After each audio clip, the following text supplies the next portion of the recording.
Bismillahirrahmanirrahim. Pembahasan kita kali ini adalah tentang hukum atau status daripada mudhaf.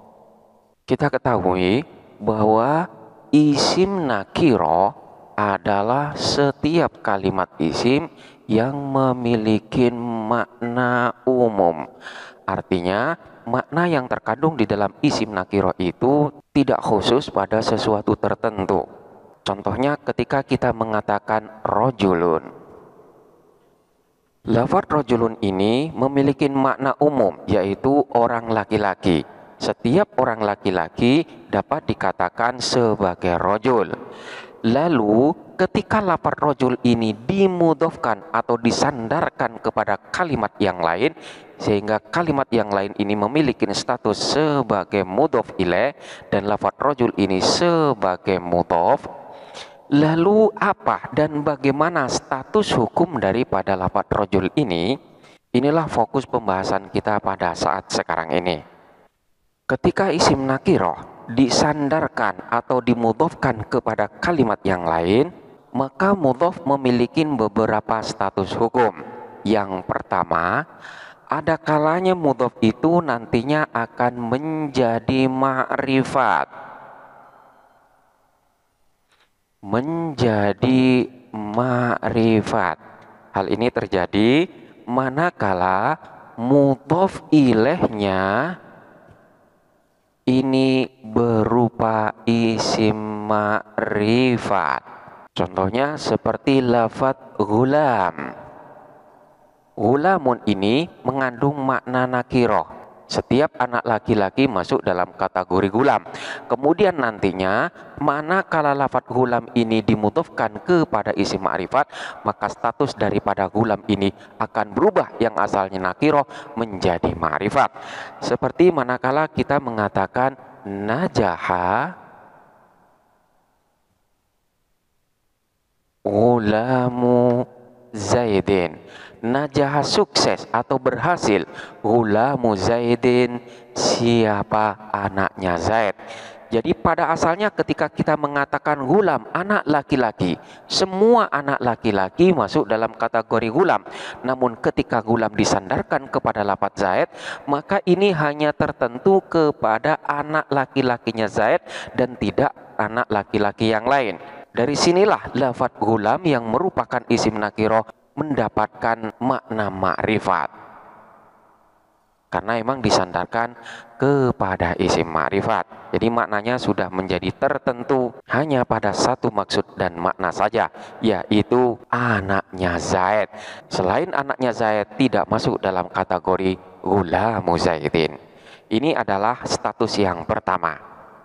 Kemudian status yang kedua, isim nakiroh itu nanti akan memiliki status atau hukum takhsis, yaitu menjadi lebih khusus daripada nakiroh murni. Jadi manakala kita mengatakan dengan nakiroh, maka di sini mengandung makna yang lebih umum. Sebagaimana tadi, katakanlah di sini kita katakan lafaz roksun. Roksun ini adalah kepala. Ketika kita mengatakan roksun, maka maknanya adalah secara umum. Kepalanya siapa saja dan kepala di mana saja. Namun nantinya ada kalanya roksun ini akan mengandung makna taksis ketika dalam keadaan tertentu, yaitu manakala isim nakiroh ini dimudhofkan kepada sesama isim nakiroh yang lain.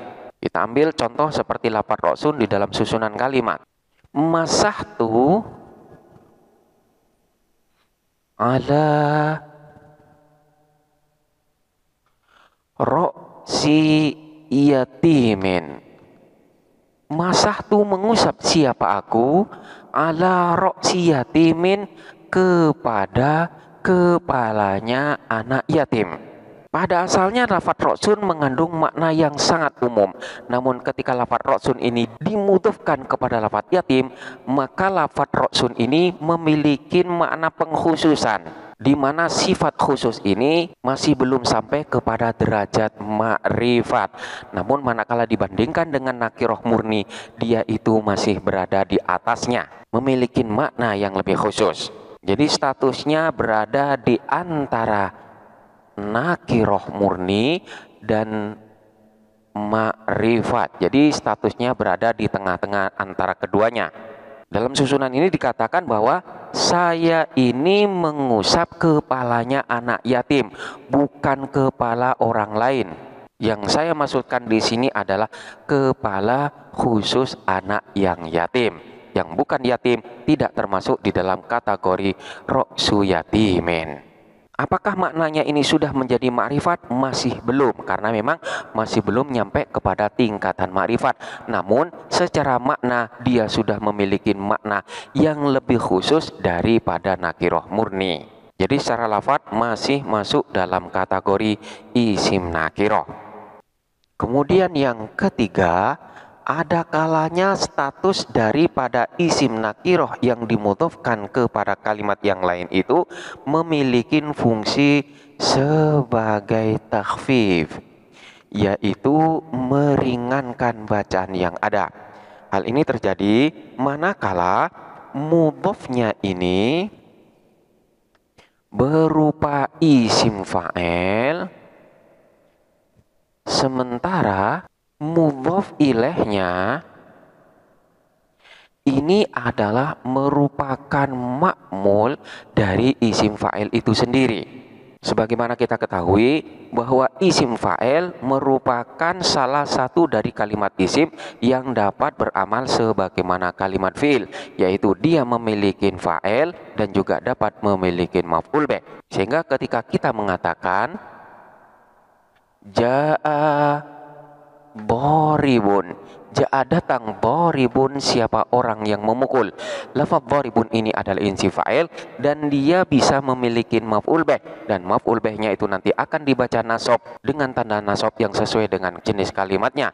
Contohnya seperti ja'a boribun kholidan, ja'a telah datang, boribun siapa orang yang memukul, kholidan kepada Khalid. Namun kedua lafadz ini, yaitu lafadz boribun dan lafadz Khalid, ini bacaannya akan menjadi ringan manakala susunan ini dijadikan sebagai susunan idhofah, di mana lafadz boribun ini dimudhofkan kepada lafadz Khalid, sehingga nantinya lafadz Khalid ini statusnya akan menjadi mudhof ilaih, sekalipun statusnya tetap sebagai makmul daripada lafadz boribun. Secara lafadz dijadikan sebagai susunan idhofah, namun secara makna tetap boribun ini adalah amil dan Khalid ini adalah sebagai makmulnya, sehingga nantinya akan menjadi ja'a boribu Khalidin, ja'a telah datang, boribu Khalidin siapa orang yang memukul Khalid. Di sini pada mudhofnya menghilangkan tanwin, karena memang mudhof tidak boleh diberi tanwin. Dengan hilangnya tanwin pada mudhof, maka bacaannya pun akan lebih menjadi ringan. Maknanya masih tetap sebagaimana kita mengatakan ja'a boribun kholidan, yaitu ja'a telah datang, boribu Khalidin siapa orang yang memukul Khalid, artinya orang yang memukul kepada Khalid. Jadi Khalid ini secara makna tetap sebagai maf'ul bih atau sebagai objek daripada lafaz boribu. Contoh yang lain seperti yang ada di dalam Al-Quran, innallaha balighu amrihi, innallaha sesungguhnya Allah, balighu amrihi ialah zat yang menyampaikan urusannya. Di sini lafaz baligh adalah amil bagi lafaz amrihi, pada asalnya adalah balighun amrohu, di mana lafaz amrohu ini dibaca nasab sebagai maf'ul bih dari lafaz balighun. Innallaha balighun amrohu. kemudian susunan ini dijadikan sebagai susunan idhofah sehingga nanti akan menjadi innallaha balighu amrihi. Bacaannya lebih ringan daripada ketika kita membaca balighun amrohu. Sekalipun demikian, maknanya masih tetap lafadz amrihi ini tetap sebagai ma'mul daripada lafadz balighu, yaitu sebagai maf'ul bih atau sebagai objek dari lafadz balighu. Hal ini juga berlaku tidak hanya pada isim fa'il saja. Jadi mudhofnya ini bisa jadi boleh berupa isim maf'ul atau berupa lafadz yang lainnya, yaitu di antara isim-isim yang dapat beramal sebagaimana kalimat fi'il. Kemudian yang keempat, ada kalanya mudhof itu nanti akan memiliki hukum tadzkir atau ta'nits. Jadi ada kalanya mudhof yang berjenis mudzakkar akan memiliki hukum sebagaimana isim mu'annas, demikian pula sebaliknya, yaitu manakala mudhof itu berbentuk mu'annas nanti akan memiliki hukum sebagaimana isim mudzakkar. Hal ini terjadi manakala antara mudhof dan mudhof ilaihnya ini berlainan jenis. Jadi manakala mudhofnya berupa mudzakkar kemudian mudhof ilaihnya berbentuk muannas, maka bisa jadi mudhofnya itu akan memiliki hukum sebagaimana isim muannas. Begitu juga manakala mudhofnya berupa muannas kemudian dimudhofkan atau disandarkan kepada isim mudzakkar, maka bisa jadi mudhofnya ini nanti akan memiliki hukum sebagaimana jenis daripada mudhof ilaihnya, yaitu hukum mudzakkar. Hal ini terjadi dengan dua syarat. Yang pertama adalah manakala mudhof ini merupakan bagian dari mudhof ilaihnya atau semacam bagian daripada mudhof ilaihnya. Kemudian yang kedua, apabila mudhof ini dibuang, maka mudhof ilaih dapat menggantikan posisi daripada mudhofnya dan maknanya dinyatakan masih benar. Sekali lagi, syarat yang pertama adalah manakala mudhof itu merupakan bagian daripada mudhof ilaihnya atau semacam bagian daripada mudhof ilaih. Kemudian yang kedua, manakala mudhof ini dibuang, maka mudhof ilaihnya ini nantinya akan menggantikan posisi dan fungsi daripada mudhof dan maknanya masih dinyatakan benar. Manakala salah satu daripada ketentuan ini tidak terpenuhi, maka mudhof tidak akan memiliki hukum sebagaimana hukum yang dimiliki oleh mudhof ilaihnya. Artinya, manakala mudhofnya itu berbentuk mudzakkar, sekalipun dimudhofkan kepada isim muannas, mudhofnya ini tetap dihukumin sebagai mudzakkar. Demikian pula sebaliknya, ini manakala tidak memenuhi ketentuan yang ada. Kita ambil contoh, seperti lafadz quti'at ba'du asabi'ihi. Quti'at dipotong ba'du asabi'ihi apa sebagian dari jari-jarinya, jari-jarinya orang. Kita lihat dalam susunan ini, lafadz ba'du jenisnya adalah mudzakkar. Sementara asabi ini adalah merupakan jamak taksir yang ghairu akil yang hukumnya disamakan dengan isim muannas. Dalam susunan ini, lafadz ba'du dihukumin sebagaimana hukum mudhof ilaihnya, yaitu muannas.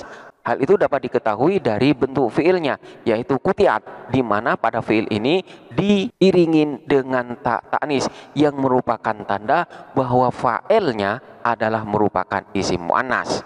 Hal ini dapat terjadi karena sudah memenuhi dua syarat, yaitu yang pertama, mudhofnya ini merupakan bagian daripada mudhof ilaihnya. Jadi ba'du asabi, sebagian dari jari-jarinya dia.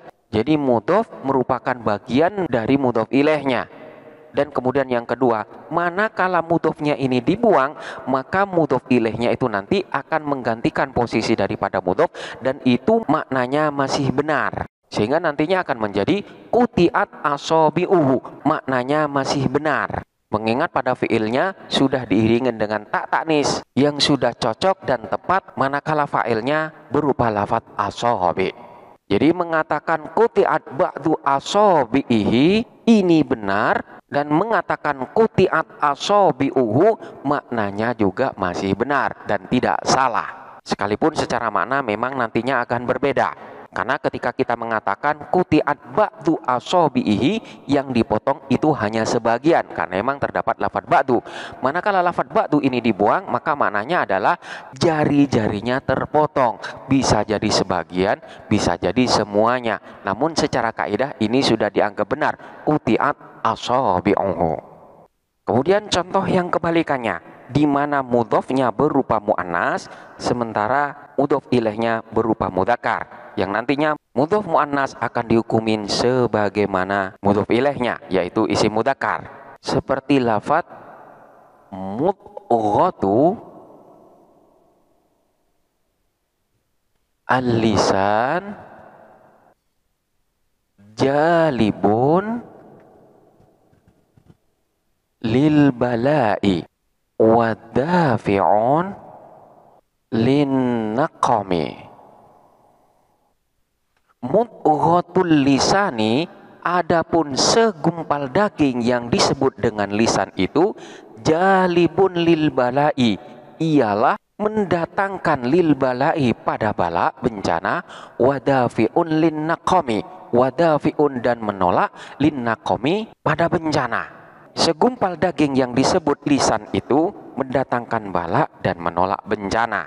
Maksudnya lisan itu bisa jadi mendatangkan kepada bala, namun bisa jadi dia itu juga menolak terhadap bencana. Di sini kita perhatikan mudghah ini adalah mu'annas, sementara al-lisan yang merupakan mudhof ilaihnya adalah mudzakkar. Dalam susunan ini mudhofnya dihukumin sebagaimana lafaz yang mudzakkar, karena memang dia dimudhofkan kepada mudhof ilaih yang berbentuk mudzakkar dan sudah memenuhi dua syarat yang ada, di mana dikatakan bahwa mudhof ini merupakan bagian daripada mudhof ilaih. Segumpal daging ini merupakan bagian daripada lisan, di mana lisan itu juga terdiri dari segumpal daging. Selanjutnya, manakala mudhofnya ini dibuang, maka maknanya masih tetap benar. Katakanlah di sini lafaz mudghah dibuang, kemudian kita langsung mengatakan al-lisanu jalibun lil bala'i wadafi'un lin naqami, dan ini sudah dinyatakan benar. Jadi lisan itu dapat mendatangkan kepada bala dan juga dapat menolak terhadap bencana. Maknanya sudah benar dan tidak salah. Di sini lafaz mudghatul lisan dianggap sebagai mudhof yang berbentuk mudzakkar, sehingga khobarnya pun berbentuk mudzakkar. Jadi fungsi yang keempat, mudhof itu nantinya akan memiliki hukum sebagaimana hukum dari mudhof ilaih, yaitu bisa nantinya mudhof dihukumin sebagai isim mudzakkar atau dapat juga dihukumin sebagai bentuk dari isim muannas, tergantung kepada jenis dari mudhof ilaihnya, manakala sudah memenuhi ketentuan dan persyaratan yang ada. Demikianlah sebagian pembahasan dari hukum dan status isim nakilah setelah dia dimudhofkan kepada kalimat yang lainnya, di mana nantinya isim nakirah tersebut akan memiliki hukum dan status yang berbeda dari hukum asalnya. Untuk pembahasan lanjutan akan kita bahas pada pembahasan berikutnya. Silakan dipelajari dengan seksama dan sampai jumpa pada pembahasan selanjutnya.